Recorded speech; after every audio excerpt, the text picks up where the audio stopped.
saya mau ke Prof. Gayus. Prof, mengenai persesuaian keterangan satu saksi ini gimana fungsinya nanti Prof di persidangan yang? Begini, di Indonesia ini tidak mengenal kejahatan kelompok. Yang ada korporasi bersama-sama melakukan kejahatan ada.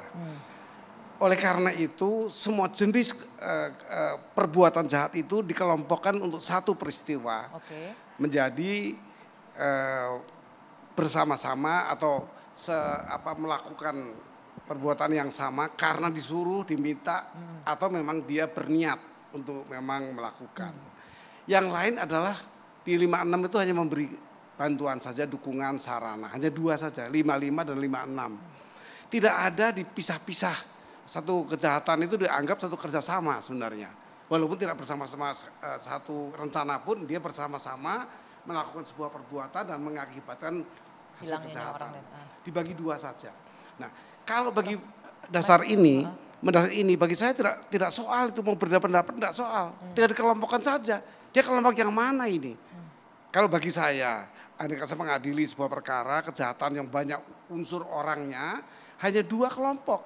Dia 55 atau 56. Dia bersama-sama melakukan, jenisnya berbeda, yang satu mengakunya begini, ngaku lain, ya 55 itu.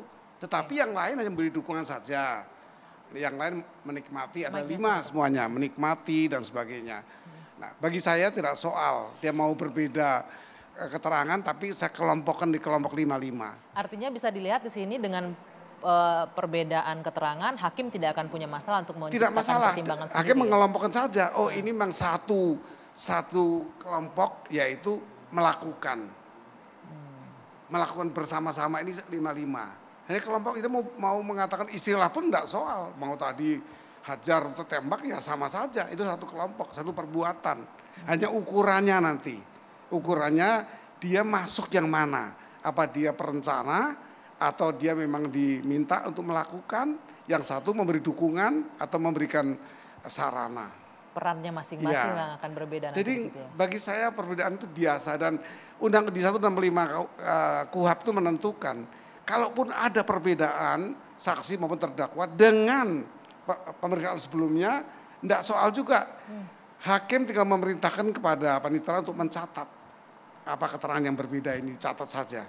Apa akan dilihat apa konsistensi keterangan yang akan dinilai? Konsistensi itu akan diukur dengan cara tidak usah dimarahin, tidak usah tegur, tidak usah diperlakukan dengan penekanan. Cukup ditanyakan Anda berbeda, apa alasan berbeda. Nah, mumpung Anda sudah menyinggung Prof, tidak usah ditegur, tidak usah dengan penekanan. Sebagai hakim, mantan hakim agung, Anda melihat ini enggak? Karena publik sudah mulai bersuara nih, kayaknya hakimnya kok agak sedikit kurang di tengah nih dalam hal ini. Apa yang menjadi faktor itu kalau menurut Anda? Kalau bagi saya faktor penyebabnya adalah hakim telah mempunyai satu logika hakim namanya.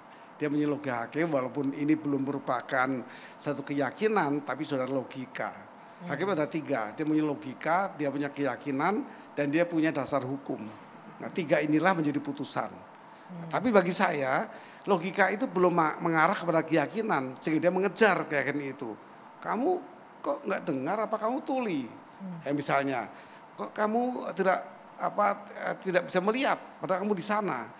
Itu hanya sebenarnya untuk satu penekanan yang tidak penekanan dalam arti mengarahkan. Bagi saya masih perlu itu kalau memang ada keberatan, hadirkan juru bahasa itu, ahli bahasa untuk menilai apakah ini satu bentuk kata di satu situasi atau memang ini untuk memahami supaya yang ditanya itu jelas ya. Kamu tidak dengar tuli misalnya. Itu perlu ahli bahasa itu.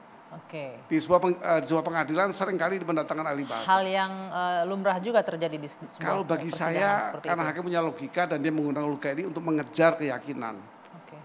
Nah, saya kasih kesempatan Bung Febri untuk menanggapi tadi senjata yang bisa berjalan sendiri dari dashboard sampai ke pinggang Joshua tadi itu. Iya, tadi kelucuan yang dibuat saudara Martin ya. Juga ternyata rekan kita ini. Memang logikanya sangat lucu, tapi fakta persidangan tidak bicara seperti itu. Apa yang muncul di fakta persidangan? Ketika ada perjalanan dari Magelang ke Jakarta, Ricky itu bersama dengan Joshua di satu mobil yang terpisah dengan rombongan yang lain. Rombongannya Bu Putri, Susi, Kuat, Itu terpisah di mobil yang di depan. Pada saat itu Joshua bertanya pada Ricky, "Bang, senjata saya di mana?" Ricky bilang, senjatanya ada di dashboard mobil depan. Artinya dia sudah mengetahui ada di depan ya? Betul, Oke. Joshua sudah mengetahui dan itu confirm di fakta persidangan. Kemudian mereka sampai di Saguling. Nah, setelah dari Saguling, PCR segala macam untuk pergi isolasi dari rumah Saguling ke Duren 3, posisi duduk Joshua, ini juga confirm dari saksi-saksi yang lain, berada di depan sebelah kiri dan dashboard tempat menyimpan senjata itu ada di sebelah kiri. Jadi bukan dashboard yang lain, tapi dashboard di sebelah kiri. Dan posisi itulah yang sangat memungkinkan, meskipun nggak ada yang melihat ya, posisi itulah yang membuat Joshua sangat memungkinkan untuk kembali mengambil senjatanya. Itu poin pertama. Poin kedua, tidak ada komunikasi sama sekali antara Bu Putri dengan Joshua terkait dengan senjata. Dan bahkan di mobil itu, kalau keterangan saksi-saksi yang lain, Bu Putri itu diam karena memang mengalami kondisi psikis dan fisik yang luar biasa pada tanggal 7, jadi tidak ada komunikasi sama sekali. Itu juga termasuk salah satu keterangan yang berdiri sendiri dan tidak terkonfirmasi dengan bukti-bukti yang lain. Nah, saya ingin ungkapkan satu hal lagi yang merupakan keterangan Richard yang menurut kami itu mengada-ngada, karena memang tidak terkonfirmasi dengan bukti-bukti yang lain dan bahkan bertentangan, yaitu terkait bukan hanya kesaksian, ini bertentangan dengan bukti CCTV. Terkait dengan ketika Richard mengatakan Ferdy Sambo sudah menggunakan sarung tangan sejak dari rumah Saguling. Itu terbantahkan dari CCTV rumah Saguling yang bisa dilihat di tempat parkir tersebut bahwa Pak Ferdy Sambo sebenarnya tidak menggunakan sarung tangan sama sekali.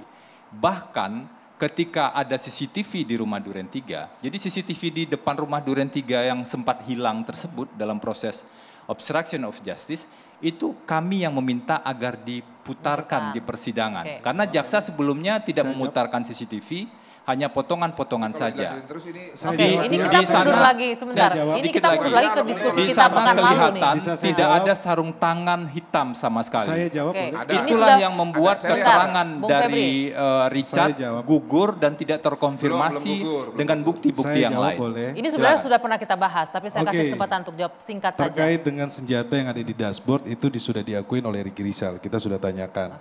Oke, dashboardnya itu ada di depan, sampingnya itu ada Steyer, itu Richard Eliezer, samping kanannya ada Kuat Maruf. Kemudian terkait dengan sarung tangan, kami mencatat bahwa Ricky Rizal dan Kuat Maruf merubah BAP-nya tanggal 18.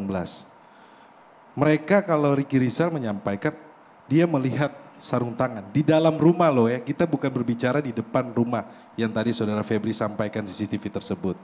Kan membantah kan, nanti saya jawab juga itu. Nah kedua, Kuat Maruf juga sama. Dari dia melihat sarung tangan, kemudian dia mencabut BAP-nya tanggal 18. Dan dia mencabut BAP tanggal 18 tidak melihat sarung tangan. Kami bertanya, patokannya dari mana? Karena dia sampaikan bahwa dia tidak melihat sarung tangan karena melihat CCTV. Pertanyaannya, di BAP tersebut Anda bukan melihat sarung tangannya di luar rumah, di halaman, tetapi di dalam rumah loh. Ini sesuai dengan keterangannya Richard Eliezer. Itu. Nah terkait dengan yang dibilang tadi tidak terlihat sarung tangan, saya juga pun meragukan. Kenapa? Karena Ferdy Sambo tuh tangan kanannya dia masuk ke dalam sarung saku. Kantong. Gitu loh. Karena dia tahu ada CCTV, jadi sehingga ketika Romer berlari melihat ada AS, kemudian memasukkan tangannya sambil saya nggak tahu mungkin melepas. Bahas sarung tangannya cukup ya. Saya dulu bicara ya, gantian ya. Soal sarung tangan soal itu nanti di persidangan aja kan. Tadi di sebelah di persidangan dibilang sebelah gantian kanan. dong, kita dialog yang dong. namanya menembak itu pasti dua tangan. Jadi nggak ada gunanya sarung tangan kalaupun ada di sebelah kanan. Itu asumsi Kita rekan sudah, Febri. kita sudah tanyakan bagian kepada tangan di bagian saya atas tidak mau itu kita tidak berlama-lama membahas sarung tangan karena sudah bicara. pernah kita bahas. Oke, Bung Martin. Nah, tadi kan sudah terkonfirmasi kalau bahasa rekan Febri ya, ternyata senjata itu di mobil satunya. Nah, yang menarik ya dalam surat dakwaan bahwa memang senjata itu ditegaskan oleh Ferdy Sambo ketika ditanya oleh Richard ya, di mana senjata Joshua? Diambil. Dan kita lihat visualisasi di tiap-tiap menit dari 16.30 sampai dengan sebelum masuk ke Jalan Duren 3 si Joshua, tidak ada di pinggangnya itu senjata, nggak ada. Jadi makanya menurut saya, rekan Febri, saya terpaksa harus jujur kepada rekan. Ternyata sebagai penasihat hukum Verdi Sambo, di samping kita butuh pendidikan hukum, kita itu juga butuh pendidikan ini, seni peran. Bagaimana caranya supaya kita itu bisa berperan seakan-akan kita tidak dibohongi gitu. Pada saat Konteksnya orang-orang apa? merasa Bentar. dibohongi dengan keterangannya Verdi Sambo dan Putri. Dan saya lihat memang penasihat hukum ini sangat Saudara ahli dalam hal Martin, itu. Anda bias kalau bicara soal itu. Kita bicara soal substansi tadi, tapi Anda bicara soal kesan seseorang seni peran atau tidak. Iya. Kita bisa berdebat panjang soal Boleh. ini. Tapi poin yang paling inti menurut saya adalah kalau bicara misalnya soal sarung tangan, bicara soal apakah sebuah keterangan saksi itu terkonfirmasi atau tidak, Dua saksi, harus rekan. dilihat dari bukti-bukti yang lain. Oke. Tadi saudara Roni mengatakan Tadi masalah CCTV yang dua Anda saksi sampaikan yang juga itu kemudian tidak Saya harus mencabut tengah Saya ini melihat BAP-nya. masih ada Saya harus tengah ini dulu karena perbedaan ini antara warna kulit dengan warna Oke. Itu sarung Bung tangan. Martin, itu tahan terlihat dulu. sekali di CCTV. Bung Febri, ini sudah pernah warnanya kita bahas kuning. berkali-kali Jadi ya. bukan berwarna hitam. Oke, nanti kita lanjutkan Itu clear lagi. sekali. Saya harus enggak, jeda itu dulu clear menurut sejenak. Anda, Dua tidak sisi clear akan menurut kembali saya. saat lagi, pemirsa tetap bersama kami.